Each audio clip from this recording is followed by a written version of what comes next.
Hey guys, and welcome back to my channel. So for today's video, I want to share with you guys how I created this farmhouse style home sign for my home. I have been seeing these types of signs all over home stores, and they go from anywhere between 40 to 50, even more. And I wanted to share with you how I created this sign for around $5 with items from Dollar Tree. When I saw this beware sign at Dollar Tree, I knew that it looked like a piece of wood to me, and this would make a great background for a farmhouse style sign. So the first thing that I'm going to do to create this DIY is I'm going to cut off the ribbon that is used to hang this beware sign, and then I'm going to flip it over and use the back side of this sign to create my DIY, because the front of it with the beware sign had too much glitter and too much things on it that I knew I would have to sand it down to actually paint it. Now the hardest part on this side is to remove this sticker, and you guys know that this could be a headache. So what I'm just using is some cleaner that I have to kind of get it wet and move it around, and use a sponge. The cleaner that I did use is the Mrs. Meyer's Basil all-purpose cleaner. I love that cleaner. If you guys want to purchase any of those cleaning products, I'll put the link down below. But I'm just going to keep scrubbing it until the sticker comes off. The colors that I chose for this DIY were two different kind of grays. One was a darker gray, which is called pewter gray, and the other one was a lighter gray called granite gray. And then I might add a little white to it if I need to. So for the base and the first color, I'm going to use the darker gray, and I'm just going to use a sponge brush to get the paint on and to completely cover the board. Once the dark gray has dried for a whole day, I'm going to go in with the lighter gray on top. But instead of using a sponge brush, I'm going to use a regular paintbrush, because the bristles would give this piece an aged wood look. And I love the dark grays and the light gray tones in my home, so that's why I created mine with the two different color grays. Now you can also take this technique and do it with browns and beiges as well if you have those color tones in your home. You just need a darker color and a lighter color of either the beige or the brown to do this process, but just make sure that your darker color is on the bottom. Now as you can see, when I'm doing this, when I first started off with the paintbrushes, I was getting these big clumps of lighter grays on top, which I didn't like.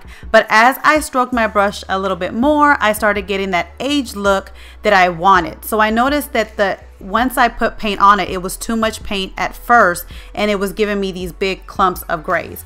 So what I would suggest when you do this, make sure that you dab off your paintbrush a little bit before you go in. But if you do mess up and have bigger clumps of grays, as I did, you can always go back in with your darker color on top and kind of like go back and forth with the different paint brushes so that you can get those different slashes of the lighter grays and the darker grays. So right here, I'm actually going to go back in with the darker color with the sponge brush and kind of go over all those big clumps of grays that I had at the beginning. And then I'll go back in with the other paintbrush with the lighter grays and kind of tap off the excess on that poster board that you can see. That is my poster board for to catch all the paint mess so I don't mess up my table. And I'm going to kind of go back in with the brush strokes of the lighter grays, and you just continue this process back and forth with the dark gray and the lighter gray until you get that aged wood look that you're achieving for your piece. And I just continue to keep going back and forth with the two colors until I was satisfied with how the wood piece would come out.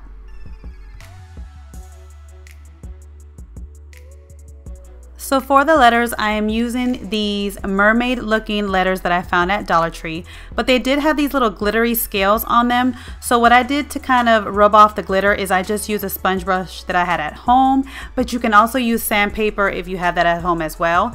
And then I plan to paint these letters white, because I feel like the white tones would go great against my gray tones of the wood. So this is how the wood piece turned out, and I just love how the colors blended together to make this look like real wood. Once the letters have dried, it was time to assemble this sign. So I suggest that you always lay out your letters and the wreath that I'm about to add for the O before you even glue down. You want to make sure that you guys have it right before you glue it down, because once you glue it down, you can't move it anymore.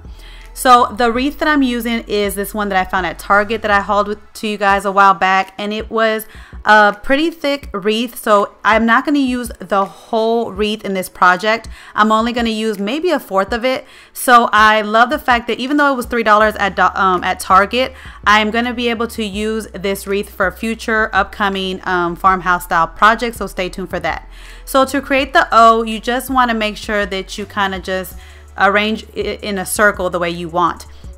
So at first I'm using it to kind of arrange the circle in that space, but I kind of wanted it to match up with the letters. So I decided to go over the thickest letter, which at first I thought it was the M, but actually it is the E. So I went over the E to kind of match up the circle with the width of that E so that they kind of all match together. So you just basically shape this into any shape you want and use as much of the pieces as you want. And again, I only use a fourth of this to make it, and I will be able to use it for upcoming farmhouse DIYs.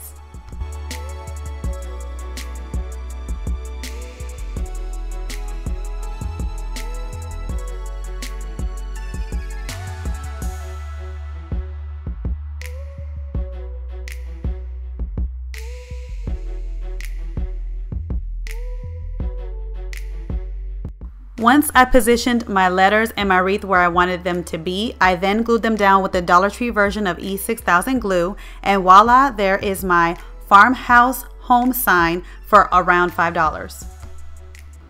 I just love how this DIY came out, you guys, and I love it even more that I only spent around $5 to recreate this DIY as opposed to paying $30 to $50 at those home stores.